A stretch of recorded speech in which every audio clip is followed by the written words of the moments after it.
Hi. I'm the villain in my family's love story, at least that's what they say. I wasn't always. There was a time when I was the one they called at midnight, the one who fixed things, who paid the bills, who drove across town at 3 a.m. because someone forgot their keys. I was the responsible one. The good child. The backbone. Until I said one word they weren't used to hearing from me, no. It happened the night after my brother's wedding. We were all sitting around the table at my parents' house, plates of cold leftovers in front of us, the afterglow of the celebrations still lingering. Everyone was pretending the chaos hadn't happened. The drunken fight. The smashed decor. The thousands of dollars worth of property damage my brother caused after getting belligerent and throwing a centerpiece into a chandelier. Everyone smiled like nothing was wrong, until my dad leaned forward and said, like it was obvious, "You'll take care of the damages, right?" He didn't even ask. Just assumed. I took a breath. No. It was quiet. For half a second. Then the sound of flesh hitting would crack through the room. My dad slapped the table so hard the plates jumped. "You're seriously going to let your brother deal with this alone?" he growled. I didn't flinch. I just looked at him, then at my brother, who was suddenly very interested in his fork. My mom's lip trembled, and my sister-in-law stared at the table like if she focused hard enough, she'd disappear into it. No one said a word. No one came to my defense. I said, "He's not alone. He has you." That's when I realized, they didn't just expect me to help, they expected me to sacrifice. Again. They expected me to step in like I always did, to absorb the cost, the blame, the burden, because I always had. But something inside me had cracked. And this time, I stayed silent. My dad muttered something about how I had changed. My mother wiped a tear and whispered, "I don't recognize you anymore." And in that moment, I realized something else. They had never truly known me in the first place. If you've ever been blamed for finally standing up for yourself, I want you to know, you're not alone. And before you judge my choice, let me tell you everything that led to that night. It wasn't about money. It was about years of being expected to hold everyone else together while no one ever held me. So stick around. Subscribe if you've ever felt like the black sheep just for setting boundaries. Because what happened after that night? It didn't just change me. It changed everything. They didn't just want my help. They expected my sacrifice. They say the cracks in a family don't show until someone stops patching them up. For most of my life, that person was me. I didn't realize it until I stepped back, until I stopped, and watched how quickly everything fell apart. Growing up, my younger brother Caleb was what they called a free spirit. That was the family's polite way of saying impulsive, reckless, and totally allergic to accountability. He was the golden boy. Even when he got suspended in high school for vandalizing school property, my parents brushed it off with, "Boys will be boys." When he crashed Mom's car because he was texting while driving, my dad said it was just a phase. When he dropped out of college 3 semesters in, it was because he wasn't challenged enough. Meanwhile, I was the steady one. I got straight A's. I held down 2 part-time jobs in college. I didn't drink. I didn't party. I didn't complain. When my parents needed help with the mortgage one year, I cut my own food budget to send money home. When Caleb borrowed money, just until next month, I transferred it without asking questions. When Mom had her first health scare, I was the one who took time off work, sat in hospital rooms, handled the paperwork. I didn't do it because I wanted applause. I did it because that's what you're supposed to do, right? Be there. Show up. Support your family. That's what I believed. What I didn't see, what I didn't want to see, was how one-sided it all was. The imbalance became clearer in small moments. When my dad introduced Caleb to family friends as our creative genius, while I was just the one who works in finance. When I bought a used car with my own money, and no one said a word, but when Caleb leased a luxury car he couldn't afford, everyone praised how he was finally growing up. Or when I bought my own condo and invited the family over, only for my mom to ask me, genuinely confused, why I hadn't put Caleb's name on the title. "You know he's not great with paperwork," she'd said, like that was a reason. But nothing compared to the lead up to Caleb's wedding. He'd met Savannah at a concert, and within 6 months they were engaged. The wedding planning was a mess. Caleb wanted everything flashy, destination venue, Open bar, live band, designer tux. He had no savings. My parents had little to spare. Somehow, the unspoken expectation was that I'd fill in the gaps. I paid for the deposit on the venue. I gifted them the honeymoon flights. I even helped mediate when Savannah's parents refused to contribute unless it was a church ceremony. All of it quietly. No one asked, "Are you okay footing this?" They just assumed. On the night of the wedding, I kept waiting for the part where I'd feel proud. But it wasn't pride I felt, it was exhaustion. Caleb drank too much. He got into a shouting match with Savannah's cousin over something stupid. Someone tried to calm him down. He shoved the guy. Then, in a dramatic fit, he threw a centerpiece into a chandelier, cracking it and sending glass everywhere. I saw the look on the event coordinator's face, cold fury. The damage alone was going to cost thousands. Still, I hoped, naively, that maybe, just maybe, this time my parents would say, "He needs to fix this." But instead they said nothing. And the next night, when they asked me to cover the damages, like it was a given, that was when I finally broke. After I said no, and the table's slap echoed through the room, I stood up and left. No shouting. No tears. Just silence. And the silence continued for days. No calls. No texts.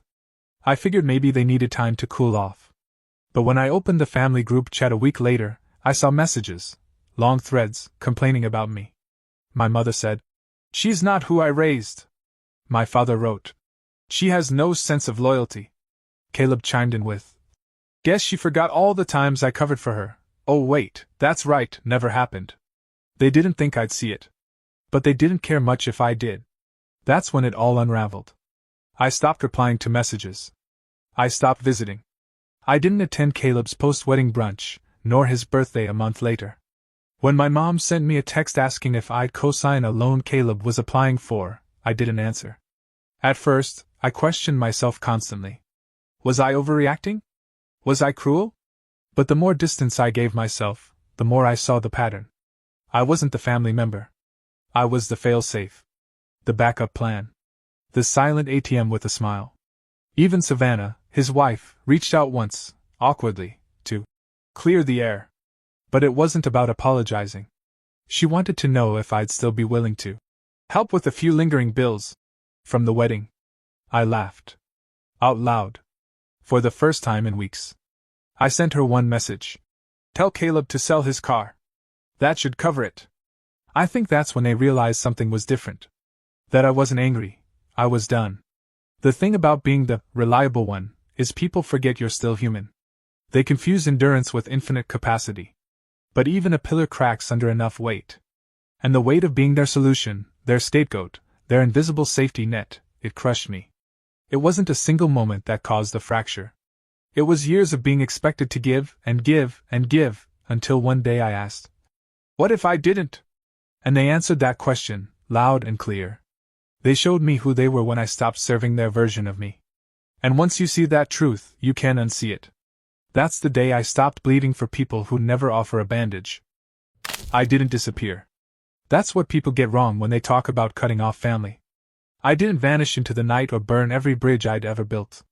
I didn't go no contact with a dramatic speech or some scorched earth farewell. I simply stopped. I stopped replying. I stopped fixing. I stopped bleeding for people who never even noticed I was hurt. And in that space, quiet, unfamiliar, mine, I finally began to hear my own voice again. The days after the wedding incident were silent. But not peaceful. Every time my phone buzzed, my body tensed. I started dreaming about arguments that never happened, rehearsing things I'd never said.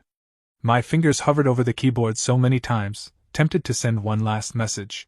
One last justification. One last plea to be understood. But I didn't. Because I knew the truth, they didn't misunderstand me. They just didn't care to see me.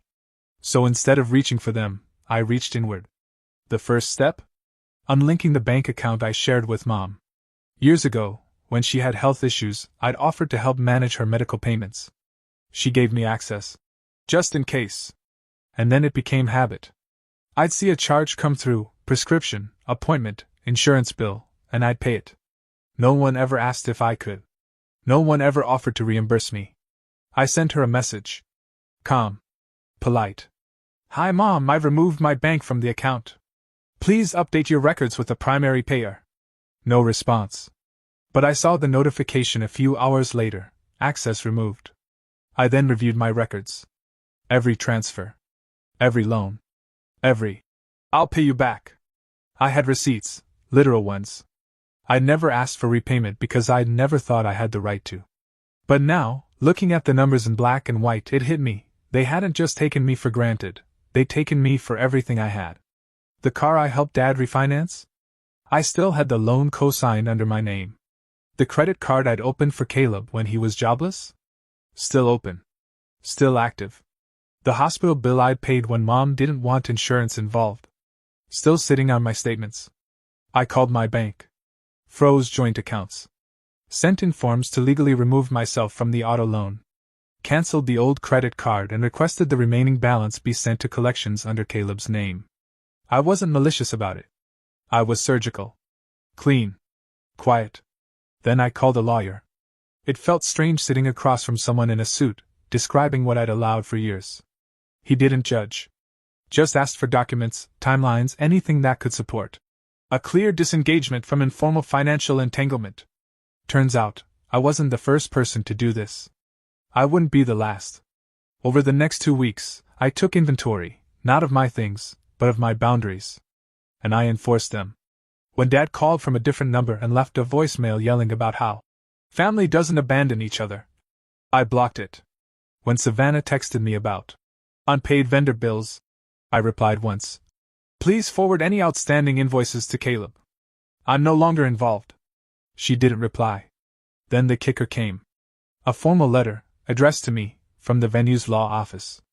It stated that a portion of the damages was still unpaid and, since I was the original depositor for the booking, they were prepared to pursue me legally unless they received full payment. I stared at the envelope for a long time.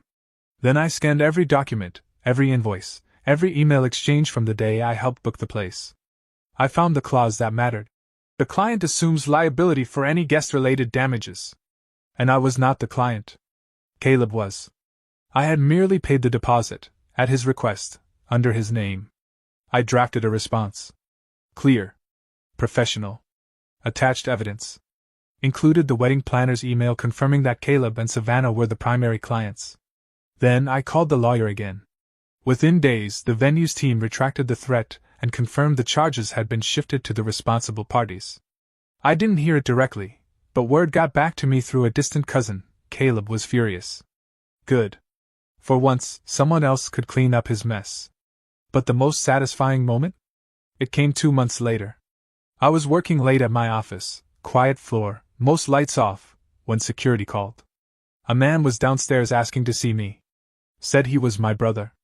I told them, flatly, "I'm unavailable." The security guard, bless him, said, "Understood," and hung up. I watched from the corner window as Caleb paced outside the building. Angry. Confused. Like he couldn't believe the world wasn't bending for him this time. I didn't go down. I didn't call. I didn't flinch. Instead, I turned off my light and left through the back. The next morning, I changed office buildings. It was a long-planned move, but the timing felt poetic. A clean break. A new view. From there, the silence grew deeper, but so did the peace. Holidays passed. I spent Thanksgiving with friends. I spent Christmas traveling alone. No guilt, no drama, no passive-aggressive remarks about my attitude. For the first time in years, I woke up on New Year's Day not dreading the family group chat. Because I'd left it. I started therapy. That, too, felt strange at first. Like I needed permission to talk about wounds I'd been taught to ignore. But the therapist didn't flinch when I explained my story.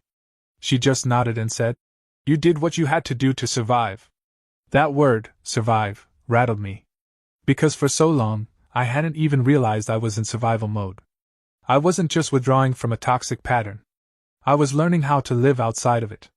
I started to reclaim space. I deleted photos that only reminded me of betrayal. I cleaned my apartment not for guests, but for myself. I stopped checking social media to see if they'd posted something passive-aggressive. I stopped listening for a knock that never came.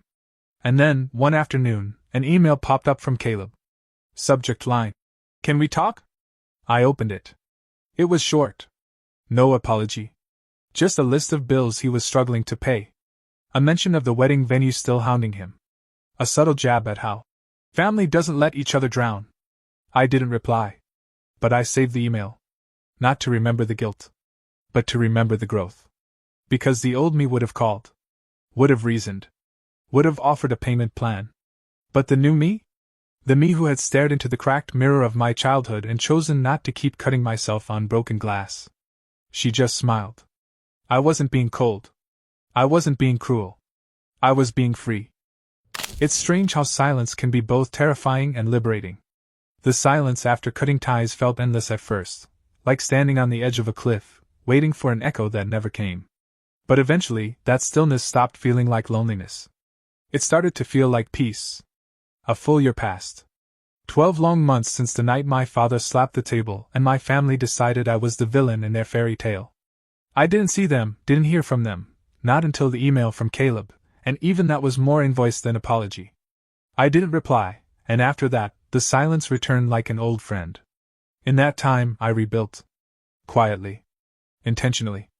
I started saying yes to things that made me feel light: weekend hikes, painting classes, coffee with coworkers who weren't just colleagues, but people who saw me. I began studying again, part-time coursework in psychology. I'd spent years helping others without understanding what helping truly meant. I wanted to know more, to do better, for myself, and maybe one day for others too. And for the first time, I didn't share any of it with my family. It felt rebellious at first. Then it felt right. People ask what healing looks like. Sometimes it looks like small things: sleeping through the night without dreams that leave you gasping. Deleting numbers you no longer feel obligated to keep. Smiling at a memory without bitterness trailing behind it. Reclaiming birthdays, holidays, weekends, spaces they used to occupy in your calendar and your mind. Then, one Sunday morning, the phone rang. It was an unknown number, but something in my chest told me exactly who it was. I let it go to voicemail. Later, I played it back. It was my mother. Her voice was soft, unfamiliar. Tired. "Hi, sweetheart. I know we haven't spoken. We didn't realize how much we asked of you. I think we let things slide. Caleb's not doing well. He lost his job. The venue's still pressing legal action. Your dad and we miss you. I miss you." Pause. Then, "You don't have to call back. I just wanted you to know." I sat with that message for hours. I didn't cry. I didn't smile. I just let it sit, like a puzzle piece that no longer fit the picture I was building. Because by then, I had accepted a difficult truth: just because someone feels sorry doesn't mean they've changed. And just because someone misses you doesn't mean they're ready to meet you where you are. Still, I didn't block her. I left the line open. Just in case. A few weeks later, I bumped into Savannah at a bookstore. It was awkward. She looked thinner, older. The sparkle from the wedding was long gone. She didn't try to force a conversation, just a nod. But as I was walking away, she touched my arm. "He misses you," she said, almost in a whisper. "He says it every time things get hard. My sister wouldn't have let this happen." I turned to her. "I did let it happen," I said. "That's the point." She nodded. Didn't argue. Just whispered, "I think he's starting to understand that." I wished her well and walked away. No dramatic goodbye. No lingering bitterness. Just a full stop. And that's the thing. Closure isn't always about reconciliation. Sometimes, it's about finally understanding that the version of yourself you gave to others, the one who bent and folded to keep everyone else happy, deserved better. Deserved love that didn't come with conditions or ledgers. That summer, I bought a tiny home on the edge of town. 1 bedroom. A garden. Quiet. I built a life rooted in balance, not burden. I no longer flinch when someone asks me for something. Because now, I know how to say yes without losing myself, and how to say no without guilt. One morning, I received a small envelope in the mail. No return address. Inside was a photo from Caleb's wedding. It had been ripped on one edge, as if it had once been thrown away, then rescued at the last minute. In it, I'm standing beside him. Forced smile. Exhausted eyes. I don't recognize that woman anymore. Not because I've forgotten her, but because I've grown past her. I framed the photo, Not to remember the pain, but to remind myself of the turning point. I look at it sometimes and whisper, "She got out." That's my ending. No dramatic confrontation. No table slapping part 2. Just me, living a life where I am no longer the first to be called when someone else sets their world on fire. Just me, choosing softness over sacrifice, peace over performance. Just me. Free. There's a moment in every person's life when the roles we've been assigned by our families begin to suffocate us. For some, it happens quietly, like a dimmer switch turning down over time. For others, like me, it happens all at once, in the sound of a hand slamming down on a dinner table, in the weight of a single word. No. We grow up being told that family is everything. That we should forgive. That we should sacrifice. That being the bigger person is a virtue. But what no one says out loud is how often that idea gets weaponized. How people begin to rely on your silence, your compliance, your emotional labor, your money, not because they love you, but because it's convenient. What this story taught me is simple, but hard-earned. Love without respect is not love. Responsibility without reciprocity is not family. And loyalty, when demanded at the cost of your well-being, is not loyalty, it's control. For years I thought being needed was the same as being valued. That if I gave enough time, money, energy, patience, someone would finally look at me and say, "You're enough." But I learned the painful truth: people don't appreciate what they believe they're entitled to. They don't thank the safety net, they expect it to hold. When I stopped playing that role, I expected backlash. I expected sadness. What I didn't expect was clarity. I didn't expect to see, with frightening accuracy, just how fragile the relationships had always been. They weren't built on mutual care. They were built on me showing up, even when no one else did. And so, I learned to redraw the lines. Boundaries aren't walls. They're gates. They don't keep love out, they let the right kind in. The kind that knocks. The kind that asks. The kind that listens when you say, "That's too much for me right now." I used to think I had to earn my place in my family by always saying yes. But now I understand that true belonging isn't conditional. If your value is based on what you give, not who you are, that's not a family, that's a transaction. What I want anyone reading this to take away is this: you are not selfish for choosing yourself. You are not cruel for stepping away from people who use your kindness like a currency. You are not the villain for refusing to carry a weight you never agreed to shoulder. Healing isn't linear. Some days you'll miss them, not the people they were, but the roles you played, the dreams you had. And that's okay. Grief exists even in justified distance. But that doesn't mean you go back. Growth is learning that love can still exist without obligation, and that you can love people without letting them harm you. And to those still stuck in those roles, the overfunctioners, the peacekeepers, the fixers, I see you. I know how heavy it feels to always be the strong one. But strength, real strength, isn't in carrying everyone else. It's in knowing when to put things down. You don't owe anyone your ruin. Say no. Say it even if your voice shakes. Say it even if they call you ungrateful. Say it because it might be the first step towards saying yes to yourself. That's what I did. And it didn't make me less loving, less loyal, or less human. It just made me whole.